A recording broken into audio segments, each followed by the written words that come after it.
Hi guys, I'm here with your Bible reading. Kinsley is getting out of the hospital today. Her sugar is fine now, and her jaundice is all gone, and she passed her car seat test today, so she gets to come home. But she's got to stay up in Columbus at her daddy's family's house until tomorrow, because her mommy's got an appointment tomorrow back at the doctor in Columbus, so they're coming back tomorrow, and I think they might be coming here, and we're going to get to meet her for the first time tomorrow. So really excited about that. And the day that I get to watch her, when they go to the funeral home, if they still are able to bring her out here for us to watch, I will try to do the video while she's here, so you guys can see her. Alright guys, let's begin the Bible reading. And we'll be reading in the New International Version, and we'll be starting where we left off yesterday with Luke chapter 22 verse 55 through chapter 23 verse 12. Peter disowns Jesus is where we'll start. You remember how when we last read, Peter said he would never deny Jesus and he would die with him?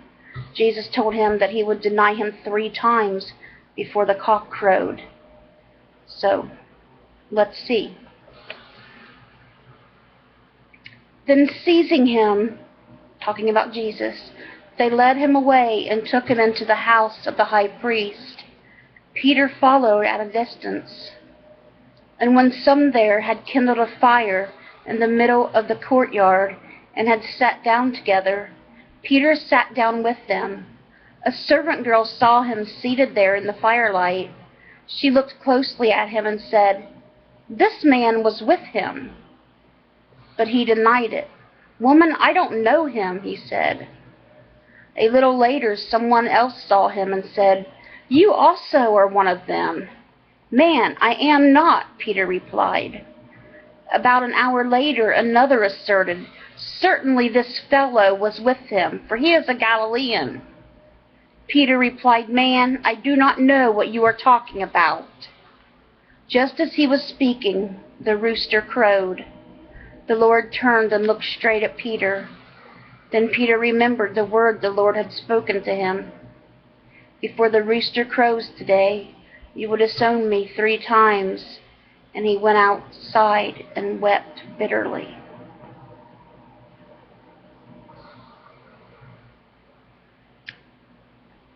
I'm going to see a little bit of the guards mocking Jesus. Just a little bit, mind you.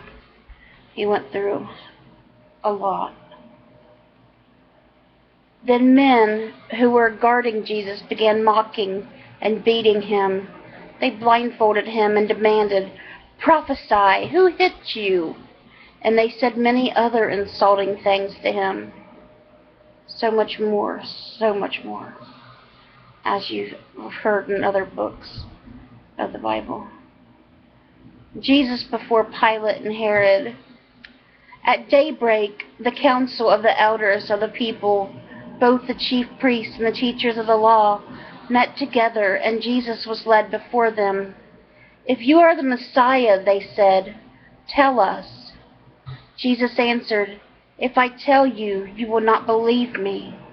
And if I asked you, you would not answer. But from now on, the Son of Man will be seated at the right hand of the mighty God." They all asked, "Are you the Son of God?" He replied, "You say that I am." Then they said, "Why do you need any more testimony? We have heard it from his own lips." Then the whole assembly rose and led him off to Pilate. And they began to accuse him, saying, "We have found this man subverting over nation. He opposes payment of taxes to Caesar and claims to be the Messiah, a king." So Pilate asked Jesus, "Are you the king of the Jews?" "You have said so," Jesus replied. Then Pilate announced to the chief priests and the crowd, I find no basis for a charge against this man." But they insisted, "He stirs up the people all over Judea by his teaching. They started in Galilee and has come all the way here." When hearing this, Pilate asked the man if he was a Galilean. When he learned that Jesus was under Herod's jurisdiction, he sent him to Herod, who was also in Jerusalem at that time. When Herod saw Jesus, he was greatly pleased, because for a long time he had been wanting to see him. From what he had heard about him, he hoped to see him perform some sign of some sort. He plied him with many questions, but Jesus gave him no answer. The chief priests and the teachers of the law were standing there, vehemently accusing him. Then Herod and his soldiers ridiculed and mocked him. Dressing him in an elegant robe, they sent him back to Pilate. That day Herod and Pilate became friends. Before this, they had been enemies. And that's where we'll stop with Luke for today. And we'll be reading 2 Psalms today, Psalms 95 and 96. Psalm 95 says, "Come, let us sing for joy to the Lord. Let us shout aloud to the rock of our salvation. Let us come before him with thanksgiving and extol him with music and song. For the Lord is the great God, the great King above all gods. In his hand are the depths of the earth, and the mountain peaks belong to him. The sea is his, for he made it, and his hands formed the dry land. Come, let us bow down and worship. Let us kneel before the Lord our Maker, for he is our God, and we are the people of his pasture, the flock under his care. Today, if only you would hear his voice. Do not harden your hearts as you did at Meribah, as you did at that day at Massah in the wilderness, where your ancestors tested me. They tried me. They had seen what I did. For 40 years I was angry with that generation. I said, they are a people whose hearts go astray, and they have not known my ways. So I declared an oath in my anger. They shall never enter my rest." And that was Psalm 95. Now, we'll read Psalm 96, which says, "Sing to the Lord a new song. Sing to the Lord all the earth. Sing to the Lord, praise his name. Proclaim his salvation day after day. Declare his glory among the nations, his marvelous deeds among all peoples. For great is the Lord, and most worthy of praise. He is to be feared above all gods. For all the gods of the nations are idols, but the Lord made the heavens. Splendor and majesty are before him. Strength and glory are in his sanctuary. Ascribe to the Lord, all you families of nations. Ascribe to the Lord glory and strength.